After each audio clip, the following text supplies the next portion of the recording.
Hello, everybody. Welcome to part 11 of Coffee Talk. This game gets interesting, and I love how weird it gets in some segments. I think what I love about it is that the game unabashedly goes into weird territories, and I am here for it. So I'm glad that we're getting to experience that together. Let's go ahead and continue on to Coffee Talk part 11.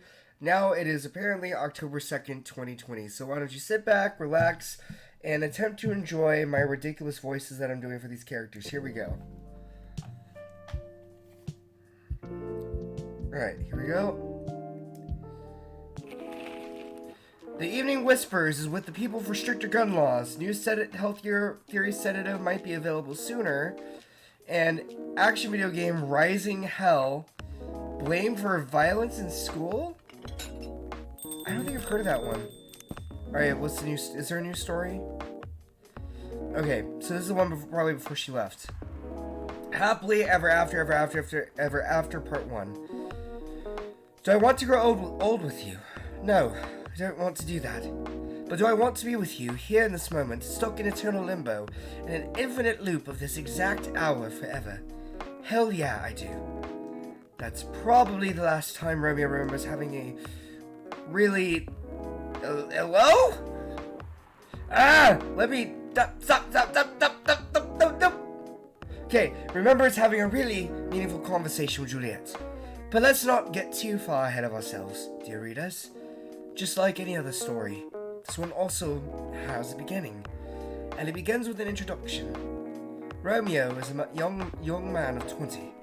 He comes from a quite conservative, but not yet out of touch family. In other words, they're just like almost every other family in the world. He hates the name his parents gave him. And he hates it even more knowing that his life so far is fulfilling all the cliches of his fictional namesakes. Falling in love with a boy named Romeo is so unfortunate. Oh, wait. Fulfilling all the cliches of his fictional namesake, falling in love with a girl named Juliet, not Romeo. Romeo falling in love with Romeo. I mean, I guess he could be narcissistic, but he's not. With a girl named Juliet is really just the icing on the cliched cake. Now, Juliet is a young woman of 20. She also comes from a quite conservative, but not yet out of touch family. In other words, they're also just like almost every other family in the world. She loves the name her parents gave her, although she hates the fact that her life so far is fulfilling half the cliches of her fictional namesakes. Falling in love with a boy named Romeo is unfortunate, but she has no plans to die stupidly over it. Well, both of them study at the same university, and they're definitely not the type of people who naturally choose to be friends. Fate, however, in the form of a hip young lecturer with an over-enthusiasm for assigning group projects and an unfortunate sense of humor, is what brings them together.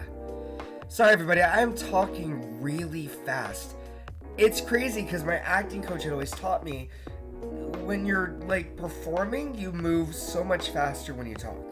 So I'm going to try to slow it down. My apologies. Here we go. Fate, however, in the form of a hip young lecturer with an over-enthusiasm for assigning group projects and an unfortunate sense of humor, is what brings them together. A simple group assignment is what introduces our young Romeo and Juliet to each other. Even after their first fated meeting, and many more meetings required to finish the assignment, there's no sign of something. There's no sign that Romeo means anything more to Juliet than a friendly acquaintance she spent a lot of time in the library with. Nor, honestly, does she mean that much more to him. In fact, after she made an ill-judged joke about the literary elephant in the room, she probably means significantly less. But as time goes on, and as the group assignments keep coming without the lecturer ever assigning new partners, Romeo and Juliet become closer. They both begin to see things in the other that they hadn't noticed before. Though for Romeo, the fact is rather frightening.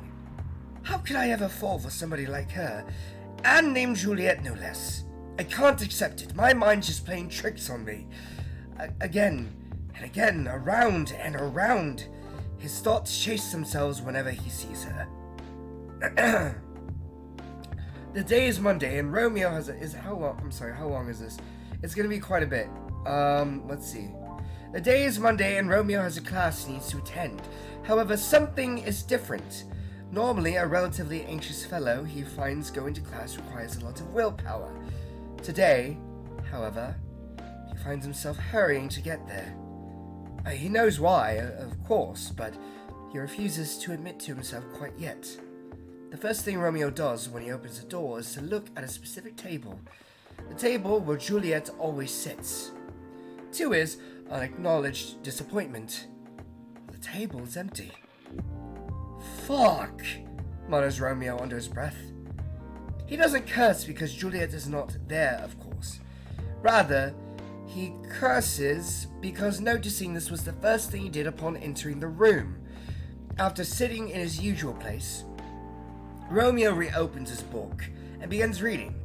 Every time someone opens the door, Romeo turns immediately to look and quietly whispers a curse. Again, he is not cursing because he is disappointed it is not Juliet who enters. He is cursing because he turned to look. A few minutes before the class begins, Juliet finally arrives, announcing herself and her friend with a braying laugh, and as she does so. That sound used to be one of the most annoying sounds in the world, at least as far as Romeo was concerned, but today it brings a small smile to his face. Fuck, curses Romeo again after he realizes he just smiled at the sound. Is Romeo in love? Well, he probably is, but he doesn't want to admit that. Falling in love with Juliet is dangerous. Extremely dangerous. They come from completely different backgrounds. They have different skin colors, and they worship different gods. He has no problem with he has no problem with interracial relationships. Of course he doesn't. But he never expected it to happen to him. Well, this simply will not do. Yes, he... God damn, come on! It's so hard to, do this, because it, moves so down. I need to talk to you. Romeo looks up. I need to talk to you. Romeo looks up. Juliet is standing over his table, her jaw set, but her eyes are worried, and he completely forgets all about his own problems. What's up? He asks. Can you keep a secret? It's really important. Sure. I guess I can. Good enough, because I really need someone to talk to. So, Juliet sits down and begins telling her story to Romeo. She talks about the problems she's been facing over the past few months, how they affect her study, about how he's not the first person she's talked to about this, and on, and yet Romeo listens to every word. Eventually, Juliet stops talking and sits quietly. Romeo thinks that she looks somehow lighter than she did before she began talking. I mean, he doesn't know how to react to what she told him, and he tries giving her some advice. Really stupid advice, he thinks, as soon as he said it. But he believes it's probably much more than just listening and nodding and watching her walk away. He doesn't think he wants her to walk away from him. He thinks about this. One thing is for sure. Juliet trusts Romeo as a friend, though they've shared a secret now. And even though Juliet has shared the same secret with others before him, well, this still makes Romeo happy. So damn happy. How pathetic am I? Being happy because someone I like came and told me she's not, Romeo thinks, and then shakes his head like a dog shaking off water. After sharing everything she had wanted to share, Juliet starts talking about lighter topics. Soon, they are joking freely. The dark mood of earlier almost completely dissipated. And just before Juliet leaves, Romeo asks her something. Why did you tell me all that? Well,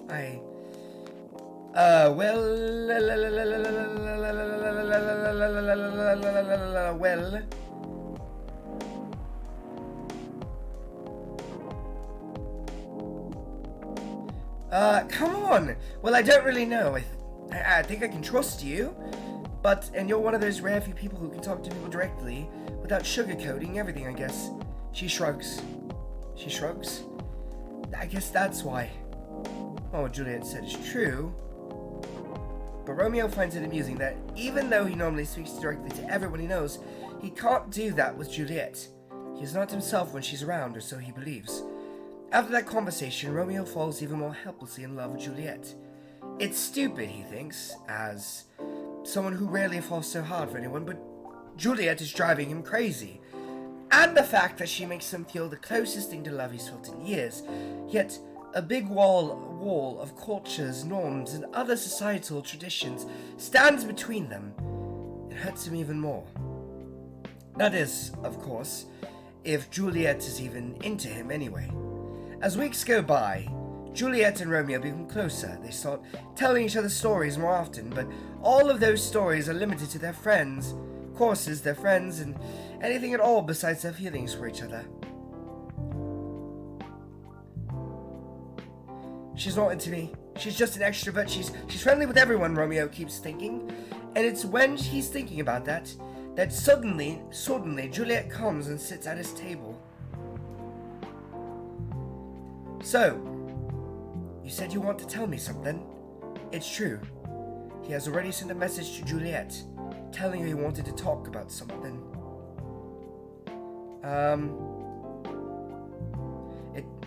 Talk about something. Oh wow, diving straight in.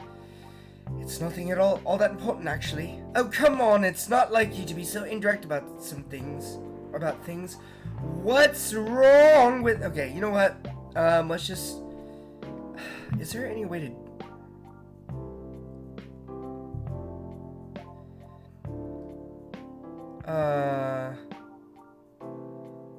Not like you to be so indirect about things. What's wrong with you, boyo? Romeo actually called Juliet to talk about her attitude recently. She's been something.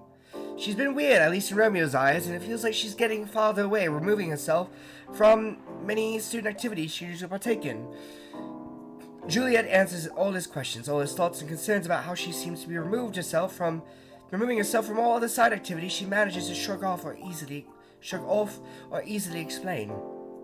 Maybe it's just me. Maybe I'm obsessing over every single thing she does, thinks Romeo, while a pit opens up in his gut at the thought. Is that all?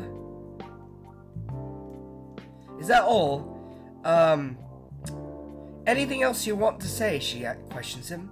Fair's fair after all. Do you know that I used to like you? Those words come out from Romeo's,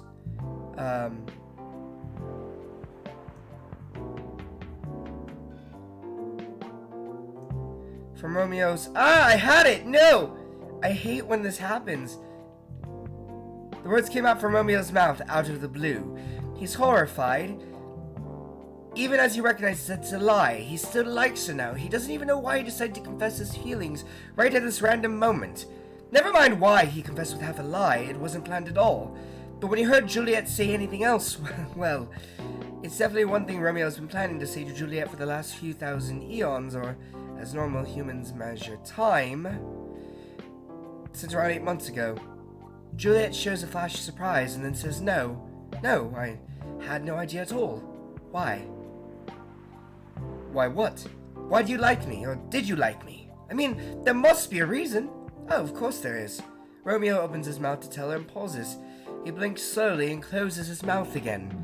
Or not. I don't know. I think there is, but I'm not sure. I'm sorry, I'm talking gibberish. Juliet does not respond to that. Romeo doesn't even dare to look at her directly, but he can see out of the corner of his eye that she looks dumbfounded. He takes a breath and opens his mouth again, hoping for a lightning strike. Divine inspiration, or instant death. He isn't picky. Okay, I just, I see you as a really strong person, okay? You have a big girly side, but you're also a really strong, independent person. Okay, I get the girly part, but what makes you think I'm strong? Well, just look at how you work with all your assignments and organizations. I definitely could never deal with everything as well as you do. Ever. Oh, come on. Everybody has something they're good at. You can do things I can't. That's pretty normal, you know? I know, but still. I'm not sure. That's probably what attracts me to you the most. Well, when he says that, Romeo tries looking at Juliet. Just for a moment. He saw a twitch of a smile on her lips, but dared not even hope. He ascribes it to his imagination instead. So what's next then? Asked Juliet. To be honest, I don't know. I said this because I can't keep hiding it forever. I needed to say it to you, even though I know it's impossible for me to ask you out considering all the differences between us. Juliet pauses. Oh, of course. You don't need to say anything, though. I just need to get it out of my system. That's all I wanted to say. Well, okay then. I have something else to do. You don't have anything more to say, right? Yes, I mean, that's all. Juliet nods and says goodbye, then quickly walks away, and after Juliet leaves, Romeo lets out a heavy sigh. Good work there. That's one hell of a lot of old baggage I just let go, and a whole hell of a lot of new baggage I replaced it with. Now here's an interesting fact about our Romeo. During the whole conversation, he hadn't been able to keep himself from shaking. It's an old habit he can't just let go of. And to his relief, they've been sitting during the whole conversation, so he can hide his tremor. Still, even though he feels intense relief after telling Juliet about his feelings, his hands are still trembling. He has to wait a couple of minutes before he can walk away himself. So now, after Romeo's long-awaited but ultimately useless confession, what's next for our Juliet and her Romeo? Funnily enough, neither she nor Romeo ever mention it again. Well, at least not to each other. Romeo did eventually tell some of his friends about his feelings for Juliet. But what about Juliet? Romeo didn't know anything about how she was coping with his revelation.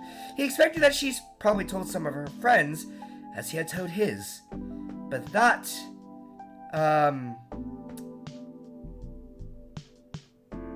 doesn't even matter, he tells himself. We're not meant for each other anyway. Watching from the outside, nothing seems to change between them. They still talk about their classes, about their friends, about shows they've watched, and books they've read. But they never ever mention again the time when Romeo revealed his feelings to Juliet. Now at first, Romeo had thought that confessing his feelings would mean letting go of an old big boulder inside his heart. As it turned out, it only transformed the boulder into a restless rock monster, asking for more. Eventually, he realizes letting Juliet know about his feelings isn't enough. He needs to have her. He wants to hold her tight. He wants to stare into her eyes and tell her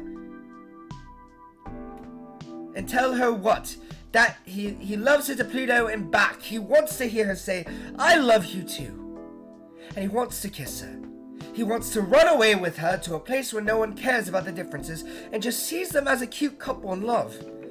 He wants to do all good things in life together with her, and more than anything on this earth, he simply wants her. And the feeling is killing him. How could she be acting normally after that revelation? Does it mean his feelings mean nothing to her at all? The peak of his emotions comes one day when our hero is falling asleep. Suddenly his body is drenched in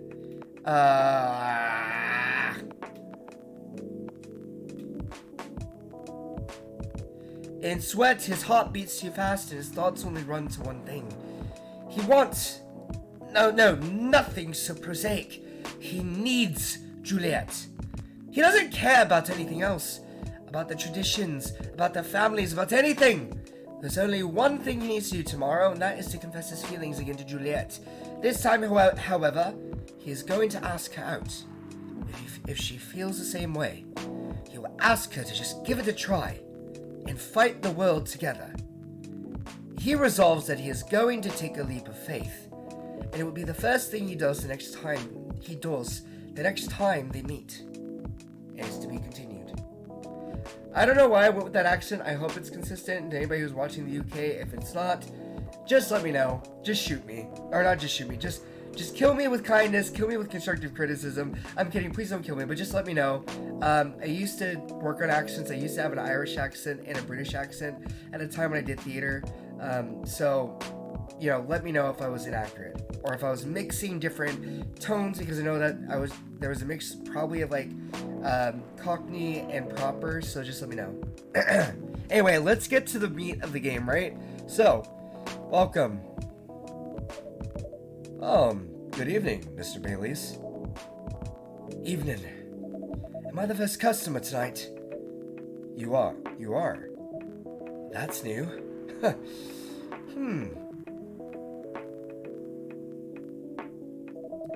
Freya's not here. She said she's coming later tonight. Got something to do with meeting some fellow writer friends. Why not do it here? It's her favorite place, right? Yeah, her friends have visited this place from time to time. Just not as much as her. Writers gathering, huh? I wonder what writers talk about when they're hanging out. I've known them for some years now. She has this habit, you know. If she said they're friends, it means they're just hanging out normally. But if she said they were writer friends, they're probably talking about work. You know, either giving each other feedback on their latest drafts, or sharing and validating ideas. Interesting. They even use code words for meeting up. Oh, it's not like that. She doesn't even realize that's what she says. I just picked up on it. That's even more interesting. Are you always so observant? It's part of the job. Well, why is that?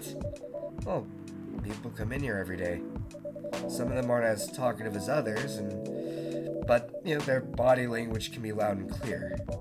They can tell you a lot of things, whether they need a friendly ear or just want to be alone. It applies to what they're ordering as well, because, well, you know, sometimes what people want is not what they need. That's deeper than I would have thought. So, what are you reading for me now? I won't say. You know, why? That would break the charm. The hell was that? I guess, you know, I guess I can say this much. Whatever I say or do to our customers, it's always related to what I'm getting from their body language. Including our interaction now. Man, now I see why you didn't want to share. Even that was enough to make me feel like I'm naked in front of you. And by the way, I haven't ordered anything.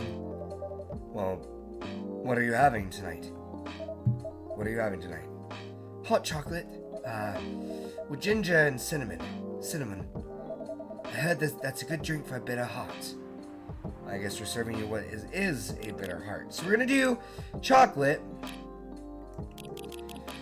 We have to be very specific in our order, so ginger and cinnamon, and we're gonna make it together. Oh, that is very bitter. Oh, that does not look great.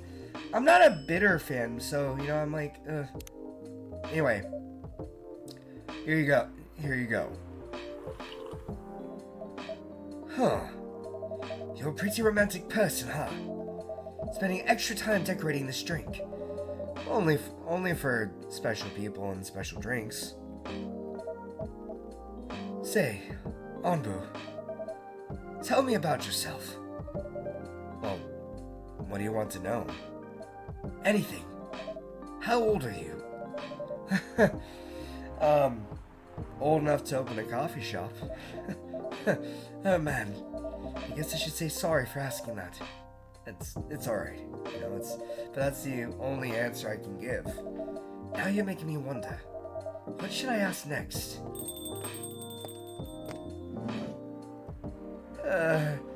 Hello everyone. Why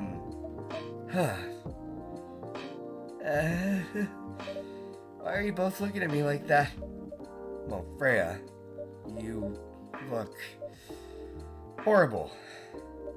No, I don't. Yeah, you do. No, I don't. Unfortunately, I'm going to have to echo our dear barista. Yeah, you do. What happened? You'd better be asking what didn't happen, because the answer would be proper sleep and decent progress on my draft. You need to rest. You missed my deadline? Hell no! Sorry, Baileys. I won't be able to keep you company because I had to finish this thing. And for that, I'll need a whole hell of a lot of espresso. Are you sure about that? You really should just rest. Get something to help you sleep. Espresso! Please. No, you're not getting espresso. You're getting milk, cinnamon, and honey.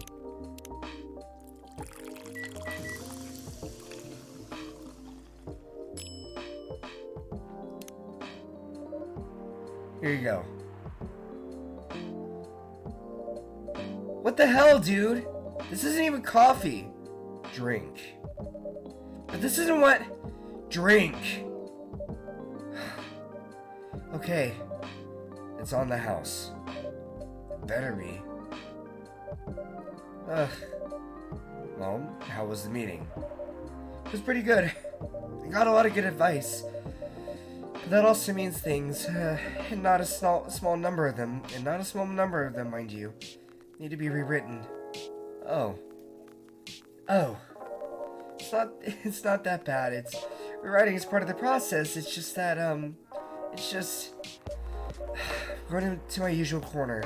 Although, thanks to your drink, I'm not sure whether I'll be able to stay awake or not. She looks horrible. She does. Yeah, but, don't worry about her. She'll finish it. This isn't the first time she's acted like this. No. But this time, the stakes are pretty high.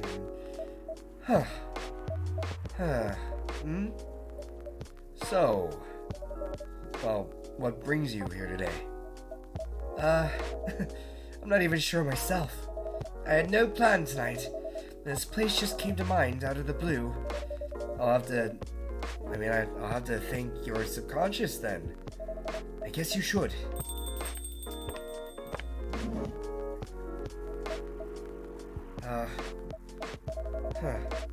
Not sure whether I should think it or not, though.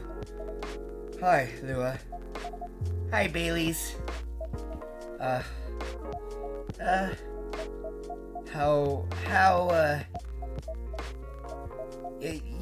You first. No, you first. You first. I was just going to ask, how are you doing? I'm fine, thanks. How about you? I'm good, yeah.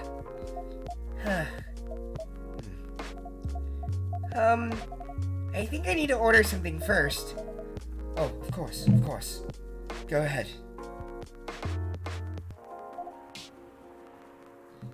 Hi, Ambu. What are you having this evening, Miss Lua? Gingerbread coffee, please. So, coffee, ginger, cinnamon.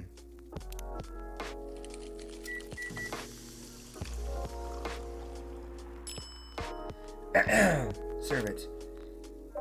Here it is. Thank you. My grandma used to make this drink for me. It reminds me so much of her. It reminds me of when I was growing up with my family. How's work? It's going pretty okay. You? I'm not taking any new jobs at the moment. Because, Yeah, I get it. You have enough in your savings, right? That's a very Lua thing to ask. But yeah, I do. Thanks to that last annoying job. It went well in the end? It kinda did. They paid me on time, at least. And the pay was amazing. How long are you planning to take a break for? I don't know. Till my problems are settled, I guess. And what problems are those? Oh. I'll tell you this. But don't tell anyone, okay? Not even Ambu? Who's standing in front of us? Not even Ambu. Okay. So there's this girl. I love her. We've been going out for a few years, but I'm not really sure where we stand now. How can you not be sure? We had an argument about a week ago. It wasn't anything new, but somehow, things escalated uncontrollably. Why is that? I assume both of us were just tired. Knowing that we're fighting against centuries of tradition, we haven't really talked since our last fight. Leaving things unresolved is not a good idea, but I can't bring myself to start the conversation. Why? Even I'm not sure about that. Pride, maybe. Or tiredness. Or knowing that chances are we won't be able to find the best solution for everyone anyway. Bailey's. I have a question. Go ahead. What do you think she's feeling right now? To be honest, I don't know. She's not like me, that's for sure. Thankfully. Why? At least it won't affect her professional life that much. I'm glad I'm a freelancer. It means I can just take a break from work without so many problems. But I'm not as professional as her, you see? I think you're wrong. Really? If I were her, I would find it difficult to live life as usual. But I'd put on a lot of masks, just to hide the feelings I was going through. That sounds difficult and uncontrollable.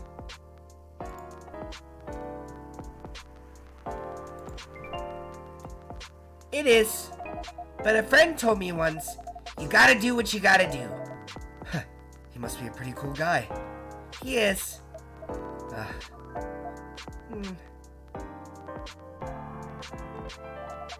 What's next for us, Baileys? I don't know, Lua. I met some new people this week, including that supermodel. You knew? That girl in the corner told me. Yeah, including that supermodel. And how does that make you feel? Like a fool. What? He said a lot of things I've been trying to avoid thinking about. A lot of truths. He's a bit like you, attitude-wise. You get along with him. Doubt it. Opposites attract, but similarity breeds contempt. Ever heard that before? A lot.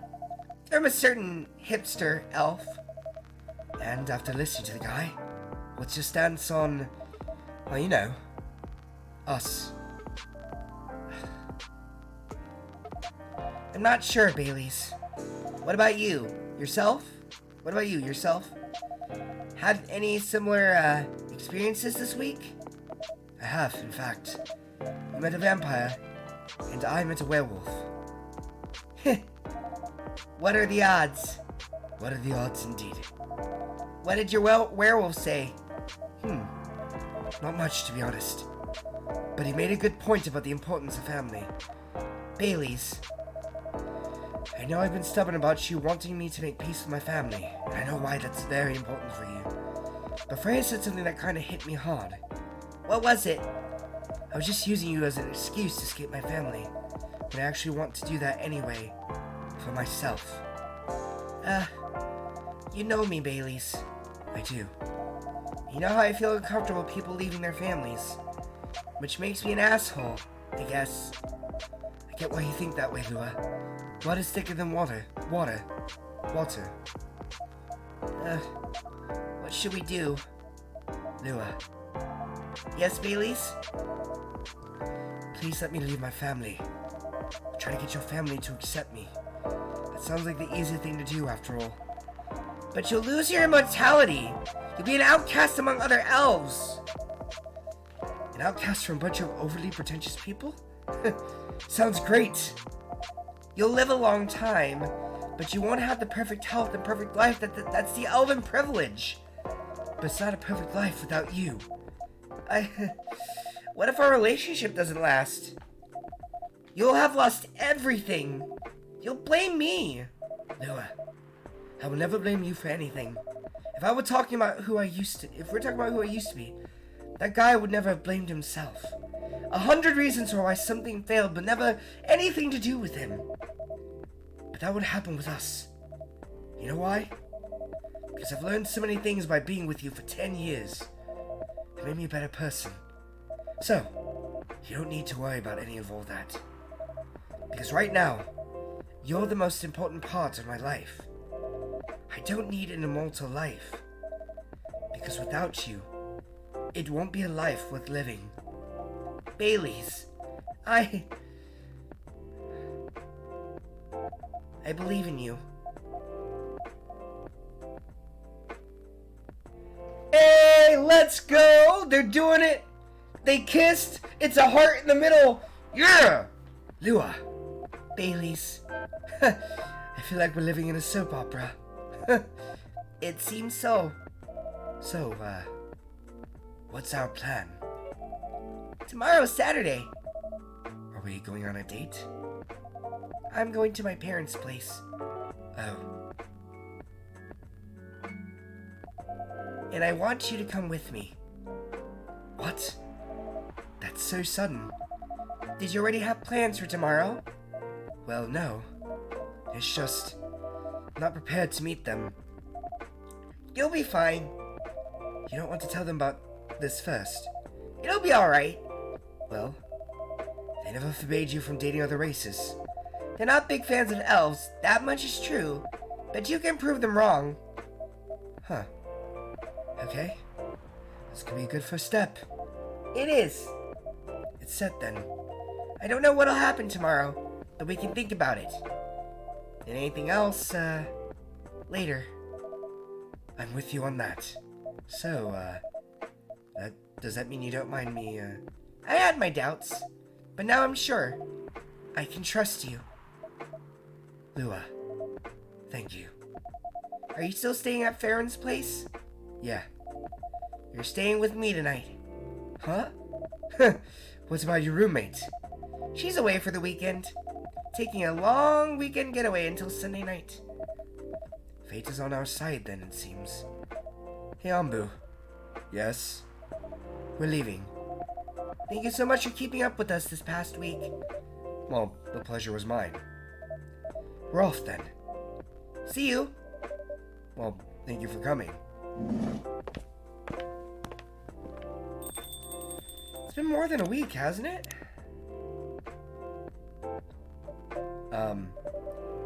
That was pretty intense. Oh, you're back in real world. I just pretend not to notice. They're like one of the main reasons why I'm writing this story, and so I have to see their struggle through till the end. It's important for the writing, you know. Well, that's cold. What? It's not like that. It's just that... yeah, that was cold. I'm sorry. Oh, you look better than before, though. For now. I can't tell you how I feel until it's done. And I know... oh, we gotta do a let's see.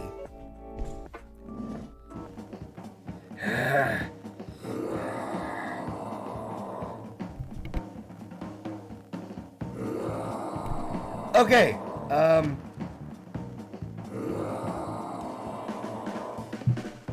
hi, Gala?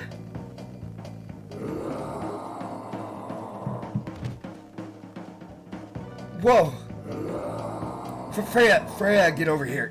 Freya, get over here. This wolf? Is that him? I think so.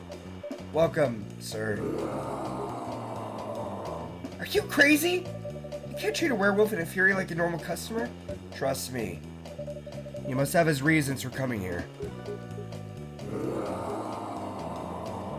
You can relax, sir. Do you need anything?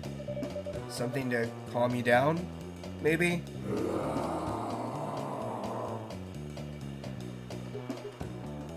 Okay, so that is clearly Gala, so we're gonna do tea.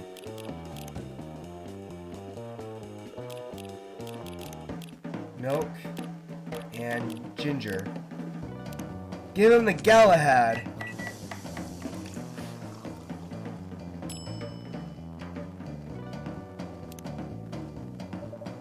Here's your...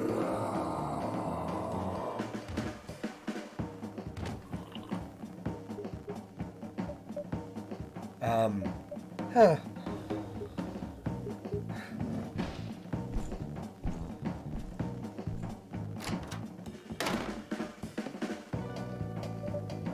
What the hell?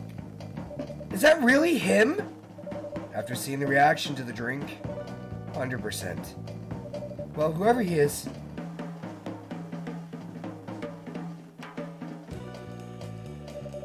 This place survived. Thankfully, yes. But I think I need to close up shop early. Don't want to cause any more ruckus.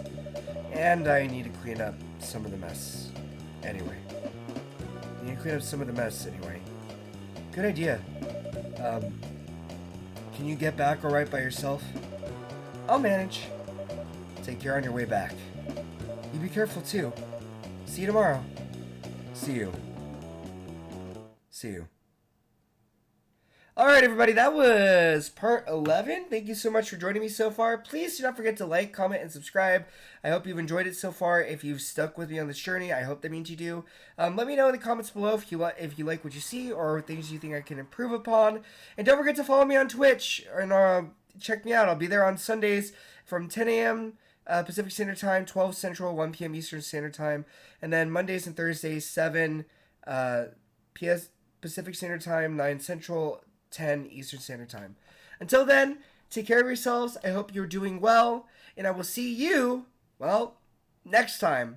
On to the next night. Bye, everyone.